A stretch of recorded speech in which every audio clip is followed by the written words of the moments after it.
তো আমরা চলে যাচ্ছি আমাদের পরের অতিথির কাছে। আপনার নামটা প্লিজ একটু বলবেন এবং তারপরে আপনার ঘটনা শুনবো আমরা। আসসালামু আলাইকুম লিসেনার্স, আমি সাদ্দাম খন্দকার, আমি এসেছি উত্তরা থেকে।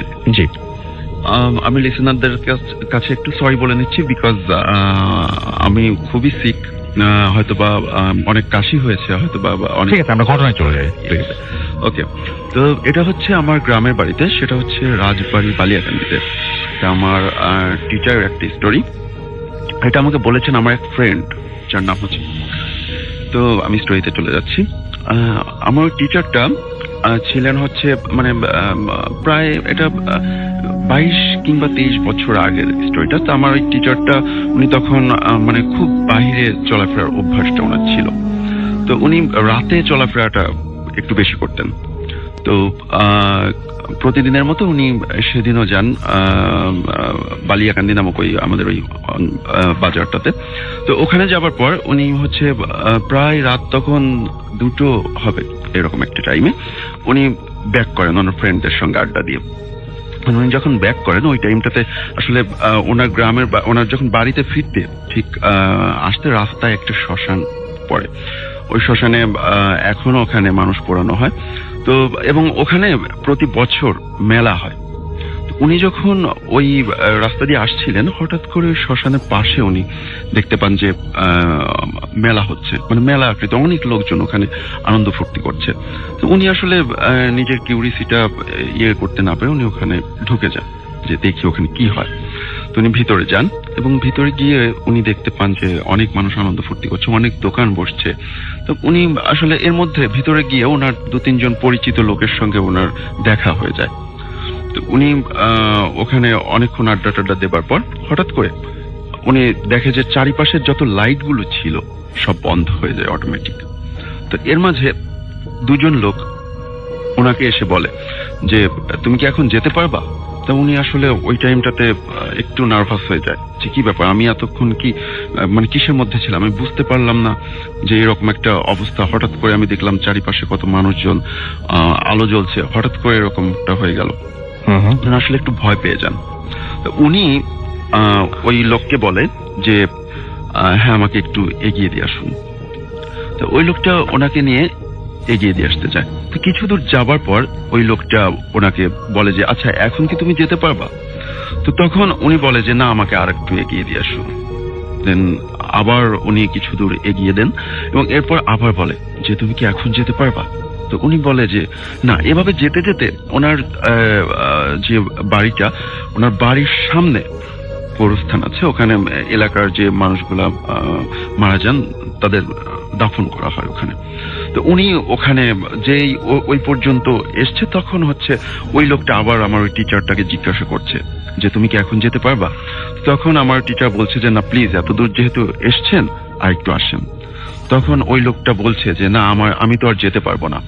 তখন ওই টিচার উনি অ্যাকচুয়ালি দৌড়ে গিয়ে ওনাকে চাপটে ধরে যে না প্লিজ আমাকে আরেকটু দিয়ে আসুন। তো তখন উনি যেটা দেখতে পান আলোতে, হালকা ঝাপসা জ্যোৎস্নার আলোতে যেটা দেখতে পান সেটা হচ্ছে যে ওনার মুখে কোনো মাংস নেই, মানে কঙ্কালের আকৃতি পুরোটা। তো উনি ওই টাইমটাতে ভয় পেয়ে যান, বাট ওনাকে বুঝতে দেন না। আমি আগেই বলেছি উনি খুবই সাহসী ছিলেন। তো উনি ওনাকে বুঝতে না দিয়ে উনি বলে যে প্লিজ আমাকে দিয়ে আসুন আর একটু, আমি তো চলে এসেছি প্রায়। এভাবে যেতে যেতে ওনার যখন বারান্দা পর্যন্ত, মানে ওনার বাড়ির ভেতরে বারান্দা পর্যন্ত এসছে, তখন ওই লোকটা বলছে যে আচ্ছা এখন কি তুমি যেতে পারবা? তখন বলছে একটু দাঁড়ান আর একটু আসুন। তখন উনি ওনার রুমে ঢুকে যায়। ওনার রুমে ঢুকে দরজাটা লক করে বলতেছে যে হ্যাঁ আপনি এখন চলে যান, আমি এখন যেতে পারবো, আমার এখন আর কোনো প্রবলেম হবে না, আপনি এখন চলে যান।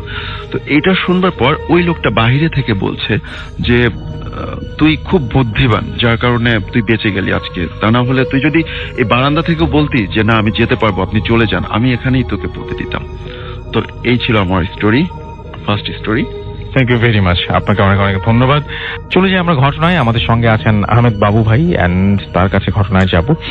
এই ঘটনাটা হচ্ছে একজনের, তার নামটা আমি বলতে পারবো না, neither the location, neither the time, কারণ এটা তার পার্সোনাল একটাই। আমি তার কাছে বলে নিয়েছি যে আমি নো প্রবলেম, শেয়ার করলে সবকিছু গোপন রেখে করবো। ওকে, নো প্রবলেম। যাই হোক, কোন একটা সময় সে আমাকে রিকোয়েস্ট করে যে তাদের বাসায় একটা ফ্ল্যাট আছে এবং সেই ফ্ল্যাটটাতে কেউ ভাড়াটিয়া থাকতে পারে না।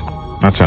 এবং তারা যে কয়বারই ভাড়া দিয়েছে এবং তারা নিজেরা কিছু বলেনি ভাড়াটিয়াদেরকে যে এখানে কিরকম কিছু ঘটে বা সামথিং লাইক দ্যাট। ভাড়াটিয়ারা নিজের অন্য আশেপাশের যে উপর নিচের ফ্ল্যাটের থেকেও কোনো ইনফরমেশন পায়নি, বাট তারা উঠেছে, দেখা গেছে 2 মাস থেকে তাড়াতাড়ি চলে গেছে।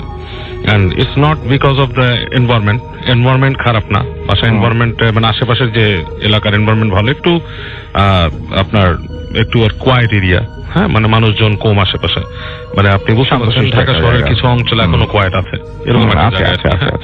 সো এলাকাটা কোয়াইট এবং সবকিছুই মোটামুটি বেরোলে কনভিনিয়েন্ট শহর, বাট এরকম। আমি ওর কাছে শুনে বলেছি যে হ্যাঁ এরকম তো আমি শুনেছি অনেক জায়গায় এরকম থাকতেই পারে, মানে খালি বাসা, ভৌতিক ব্যাপার। তো অনেকবার রিকোয়েস্ট করার পর একদিন আমার সময় হলো আর কি, এরকম রাত 8-9টার সময় আমি একটু সময় পেলাম যাওয়ার জন্য। সো ওই সময়টা এরকম বৃষ্টিরই ছিল আর কি। সো এনিওয়েজ, তা আমি যখন ওর ওখানে যাই, ওর সাথে কন্ট্যাক্ট করি যে আমি তোমার বাসায় আসবো, আমার সময় বেশি নেই, আধা ঘন্টা 1 ঘন্টা আমি থাকতে পারবো আর কি। তো সে রাজি হলো, তা আমি ওখানে গেলাম বাইক নিয়ে। সো যাওয়ার পথে কিন্তু রাসেল ভাই লাইক নর্মাল রাস্তা বা সামথিং এরকম কিছু হয়নি, বাট একটা আশ্চর্য ব্যাপার, ঝড়ো হাওয়াটা শুরু হলো তার বাসা ঠিক পৌঁছানোর আগেই। আচ্ছা, হঠাৎ করে মনে হলো যে একটা দমকা বাতাস, এটা ব্যারিয়ার বলা যেতে হ্যাঁ, পারে, কাইন্ড অফ লাইক মানে দমকা একটা হাওয়া, মানে লাইক তখন আমি ভাবলাম এরকম টাইপের কিছু একটা। আমি ভাবলাম যে একটা ঝড়ো হাওয়া হতেই পারে, বৃষ্টির সিজন, ঝড়ের সিজন, বৈশাখের সিজন। তো আমি কিছু না মনে করে গেলাম, ওকে কল করলাম, ওর কল কানেক্ট হচ্ছে না বারবার। তো বারবার বলছে যে নাম্বার বিজি, টুট করে শব্দ করে এঙ্গেজ ফোন দিয়ে কেটে যায়। তো কয়েকবারের পর ও কানেক্ট হলো, বলা যায় ভাইয়া আমি তো ওয়েট করতেছি আপনার জন্য। আমি বললাম তোমার বাসার নিচে আসো তুমি। তো আসলো, এসে আমাকে নিয়ে গেল। তো ফ্ল্যাটটাও এলিকুয়েন্টলি বললাম না আসলে যে কোন ফ্ল্যাটে আর কি, যাই হোক আমাকে ফ্ল্যাটে নিয়ে গেল। তো আমার কাছে না আসল ভাই, আই ডোন্ট নো ইফ আমি আগের থেকে শোনার কারণে কিনা বাসাটা সম্বন্ধে আমার বেশ খারাপ লাগছিল প্রথম। মানে you are not feeling good, সেটা কি আপনার মানে কনসিয়াসলি আপনি মানে কনসিয়াসলি কাইন্ড অফ না, আমি মানে উঠছি কেমন খারাপ লাগছে আমাকে, সিঁড়ি বেয়ে উঠছি, মানে I am not feeling good. বাড়িতে কোনো লিফট নাই, সিঁড়িওয়ালা বাসা, কেমন খারাপ ফিল করা। তা আমি আসলাম একটা ফ্ল্যাট, খুব যখন ফ্ল্যাটটার সামনে দাঁড়ালাম খুব খারাপ ফিল করা শুরু করলাম, মানে কোনো ভালো ফিল না, মানে কেমন যেন একটা অস্বস্তিকর ফিলিং, লাইক না আসলে ভালো হতো, কেন আসছি, ভাল লাগতেছে না, বা টাইম ওয়েস্ট। কিন্তু মানে তখন কি আপনি জাস্ট এই ফিলিং গুলো হচ্ছিল, মানে আপনি কি আপনার মধ্যে ছিলেন নাকি? আমি লাইক আমার মধ্যেই ছিলাম, আমি কনসিয়াসলি নরমালি ছিলাম এবং আমি ফিল করতেছি যে ভাল লাগতেছে না, something like that, you know I shouldn't be here, এরকম দেখে। তো ও বললো যে, এবং আমি ঘামছি, খুব গরম ঘামছি। তো ও বললো যে ভাই আপনি কি ফ্ল্যাটে ঢুকবেন? তো ও দেখলাম যে ও ঢোকার প্রতি, যদিও নিজেদের ফ্ল্যাট, তার নিজের ঢোকার খুব একটা আগ্রহ তার নাই ভেতরে। তারপরও সে ফ্ল্যাটটা খুললো, তালাটা খোলার পর একটা মানে যেমন আপনি একটা বদ্ধ ঘরের মধ্যে ঢুকলে যেরকম একটা ব্যাপার স্যাপার সেরকম তো থাকেই, একটা গন্ধ আসতেছে। তো যখন ফ্ল্যাটে ঢুকলাম না আসলে বাইরে কিন্তু গরম, আপনি দেখবেন যে এই বৈশাখ মাসে কিন্তু বেশ গরম থাকে, যেমন আমাদের কয়েকদিন আগে দাবদাহ ছিল, এরকম না হলেও বেশ গরম, কিন্তু রুমটার ভেতরেই কিন্তু বেশ একটা ঠান্ডা একটা পরিবেশ। আচ্ছা, মানে বেশ কোল্ড, মানে আপনার মনে হচ্ছে যে আপনি টেম্পারেচার ফিল করতে পারতেছেন, যে নর্মাল থেকে একটা লাইক এয়ার কন্ডিশন রুমে ঢুকলে যেরকম সেরকম একটা ডিফারেন্স। তা আমি একটু মানে অবাক হলাম ভিতরে ঢুকে, যে হঠাৎ করে এখান থেকে এয়ার কন্ডিশন নাই, কিচ্ছু নাই, এবং জানলাগুলো যে খুব একটা খোলা তা না, একটা জানলা একটু খোলা ছিল পাশ থেকেই। তা আমি ভিতরে ঢুকলাম, ঢোকার পর বললাম লাইট নেই, বলতেছে না ভাইয়া সরি লাইট নাই, আপনি বসেন আমি চার্জ লাইট নিয়ে আসি, আর আপনি তো আসছেন এক্সপিরিয়েন্স করতে। তো আমার তখন একটা জিনিস নরমাল কিন্তু না, অবশ্যই, এবং আমার কিন্তু তখন একটা সন্দেহ হয়েছে রাসেল ভাই যে এটা হতে পারে একটা প্রি প্ল্যান কিছু, আমাকে ভয় দেখানো বা এরকম অনেক কিন্তু দু একজন মানুষ আমাকে ভয় দেখানোর চেষ্টা করছে। তা আমি ওইটা মনে করে নিয়ে মনে মনে হাসলাম, বললাম যাও তুমি লাইট নিয়ে আসো, আমি আছি এখানে, চার্জার নিয়ে আসো। তা আমি ঢুকলাম। তো ঢোকার পর আমি যেটা করছি রাসেল ভাই, ভেতরে ঢুকে দরজাটা ভেতর থেকে বন্ধ করে দিছি। So there are two reasons, যে একটা যে দরজাটা খোলা রাখি, অনেক সময় কেউ ভয় দেখানোর চেষ্টা করলে চালাকি করে কেউ ভিতরে ঢুকতে পারে, আর একটা জিনিস হচ্ছে কেউ যাতে বেরোয় যেতে না পারে। হ্যাঁ, এই দুইটা জিনিস আমি মানে মনিটর করার জন্য আমি দরজাটা লাগাই দিছি। আমি মোবাইলের যে ফ্ল্যাশ লাইট ওটা জ্বালাইছি, জ্বালা আমি হেঁটে হেঁটে আস্তে আস্তে করে পাশের রুমটা গেছি, দেখতেছি কি কি আছে। আচ্ছা, এবং আমি খুব কনসাসলি চেষ্টা করতেছি কেউ লুকা আছে কিনা বাসার মধ্যে, ভয় দেখানোর জন্য এরকম।